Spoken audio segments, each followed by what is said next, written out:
Ito, mga anak nito, puro overall lahat yon. Magaling anak nito sa tawidan. Ano yung ginagawa namin ng first lap hanggang final lap na yon na nagdadagdag na lang kami na mais at saka sa flour sa patoka. More on sa vitamins namin, more on sa tubig.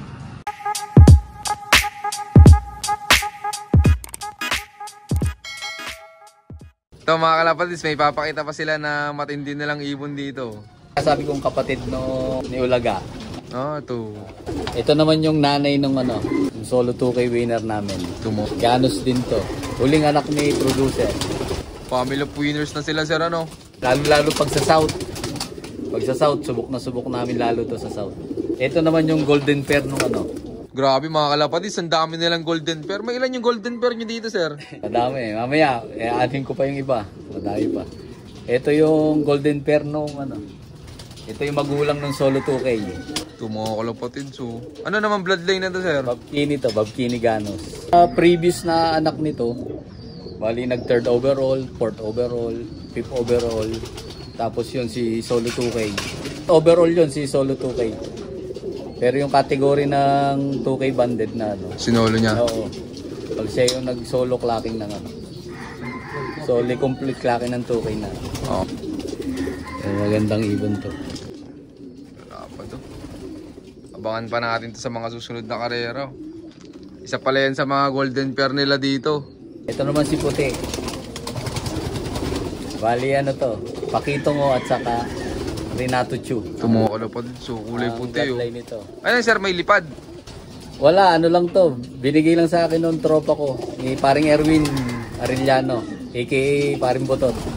Kamusta naman sir yung mga naging anak? Yung mga naging anak nito si Bunny Mac, si Giselle, si Jazz, si Alaysa, si Binky, si Splashky.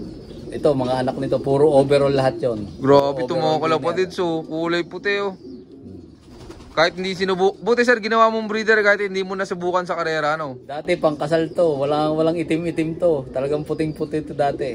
Tapos nung nagkaroon na ng paltak-paltak na itim. Ito mga kalapatid, so meron na nga. Ayun may mga itim-itim na siya. Ito ang tatay ni Bunny Mac. Grabe, ang daming naianak na overall Pakaangas. Bali, naghahabulan sila ni McLady. Sa mga paramihan ng inaanak na winner. Paramihan ng anak na winner. Ayos nagpapaligsahan sila sa paramihan ng anak na nananalo. Bali ito sir, nakapahinga ngayon. Bali parang katatapos lang ngayon ng naganda na yung kondisyon niya kaya nire-reserve na namin to pang south. Magaling anak nito sa tawidan. Pantawidan pala ng dagat tong ibon na to, yung mga nagiging anak nito. Tapos ito, sabi nila sinyalado. Alin dyan, sir? Itim ang isang mata. Tapos yung kabila pearl eye. Ay, oo nga mga kalapatid, so pearl eye yung isa Itim. Tsaka pearl eye. Ganun pala yung mga sinyaladong sabi nila. Abangan pa natin mga magiging anak nito ni Puti. Tapos yung golden pair nito na doon sa kabila Papakita ko rin sa inyo yung golden pair nito. Ito naman si AJ. May result yung ibon na yan, sir? Oo, ito yung solo 2K. Ito pala yun mga kalapatids. Ito yung solo 2K winner na 4th overall champion. Ito mga kalapatids malaki-laki hinakot ito, solo 2K Malaki ang kinabig nito. Saan yan sir? Sa north o sa south? South. Sa south pala to. South. Paan pa natin yung mga magiging anak nito. Ay pares namin to kay pag hindi kay AJ, kay doon sa mga winner din. Abangan pa natin sa mga susunod na karera yung mga magiging anak. Ito naman, bagong namin to. Susubukan namin to.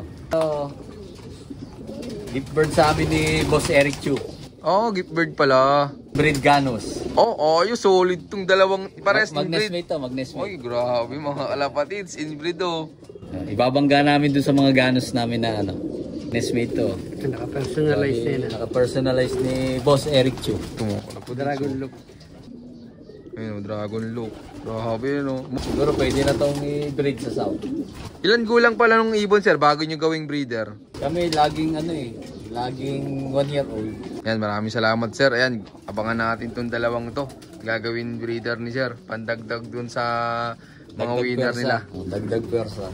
Super dagdag puwersa yan mga kalapatids. Ayan, good luck dito sa magpartner na to. Ito naman yung golden pair ng puti. Ilap, lahi ito na maiilap eh. So, ano to sir, winner din? Hindi, ano siya, stock lang. Stock lang. Wala siyang singsing. So, hindi na namin siya siningsingan at kasi nung una, pagka kami may nagsisingsing, napipilitan kami ilaban. Ay nung para hindi na namin mailaban, hindi na namin siningsingan. Parado nang walang hindi mailalaban. Ano lang mga naiproduce ng So, bali, naman kami nagsisi nung in-stock namin ito at hindi na at nag-produce naman siya. Tapos ito yung golden pair ng puti. Anong baseline na to sir? Bali ang naman ito, Joston at saka Bobkini. Joston tsaka Bobkini naman. Halos yung lahat ng winner namin may dugo ng Bobkini. Yun lang hindi nawawala sa inyo sir. Oo, laging may dugo ng Bobkini, lahat ng winner namin. Sir, pwedeng malaman, kanino bang nanggaling yung Bobkini nyo sir? Yung Bobkini namin, na-acquire namin yung kay Dr. Napisa. Tatlong pair yun. Pair na Ganus, pair na Bobkini at saka pair na Ben Mayberg. Kay Dr. Napisa namin na-acquire yun. Tatlong yun nag-produce na sila yung magkakapares. Tapos pinagbangga-bangga na namin yung tatlong bloodline na yun. Doon na lumabas si McLady. Pinagbangga-bangga na namin yung tatlong producer na yun. Nabangan pa natin sila sa mga susunod na karera. Congrats sa inyo sir. Ayan, sir, pag derby, ano yung discard nyo dito sa loop nyo? So bali pag derby, wala naman kaming sikretong Kumbaga kami lang, pagka training, tubig-tubig lang kami. Saka pa lang kami nag-i-introduce nung gagamitin naming mga vitamins pagka yung second or last lap ng training prior to derby para hindi naman ibago yung mga ibon na pagdating ng derby, hindi naman inibago. Kasi tikim na namin bago pala ang mag-derby yung So ganun lang kung ano yung ginagawa namin ng first lap hanggang final lap na yon na nagdadagdag na lang kami ng mais at saka sa flour sa patoka. Tapos more on sa vitamins namin, more on sa tubig. Kasi the more na madami silang uminom sa maghapon, mas madami silang nakukuhang vitamins at minerals sa kanilang katawan. Timpla namin sa umaga hanggang hapon na yun. Hindi pala napapalis yung ganun, sir? Hindi naman. Kung magtitimpla kami ng 9 or 10 a.m. hanggang na yun, hanggang 4 p.m. na yun. Yun, maraming salamat po, sir. Pero sir, kayo dito, ano yung mga madalas nyo magamit na supplements? So, bali, lang ginagamit lang namin, yung Protolite. Yung tigo 120 pesos na Protolite, magagamit mo na yun. Nagagamit na namin yun, mga 3 years na Togol no, Oo, yung 120 lang yun. Yun ang pinakapanghalo namin sa tubig at saka yung B-complex. Magkasama na yun. Tapos yung pabaon namin, Supra Pills. So far naman, hindi naman kami binibigo ng mga supplements na yun. Yan, maraming salamat po, sir. Yan, sir, tingin nyo, ano yung pinaka-importante sa pagkakalapati para manalo? Importante yung may maayos kang bloodline. Tapos yung meron kang may tutok ka. May tutok, may panahon ka sa yung mga ibon. Tapos proper medication and conditioning. Tapos yung pang-apat, yung kahuli-hulihan na yung maraming dasal, yung swerte na Siyempre, lahat naman tayo yan eh. Kumbaga lahat magagaling mag-ibon eh. Lahat magagaling ang ibon, lahat magagaling mag-ibon. Kumbaga lang siguro sa dasal. Makulit kami. Makulit kami, lagi kami nagdadasal eh. Kinukulit namin si Lord, siguro nakukulitan sa amin kaya binibigay yung tagumpay sa amin na So yun lang naman, yun lang yung para manalo ka din, dapat meron ka nung 4 na yun. Ayun, maraming salamat po, sir. Yan, sir, tingin nyo, gaano kasaya sa pagkakalapati? Kaya maraming kaibigan, nakatagal stress. Enjoy naman kung sa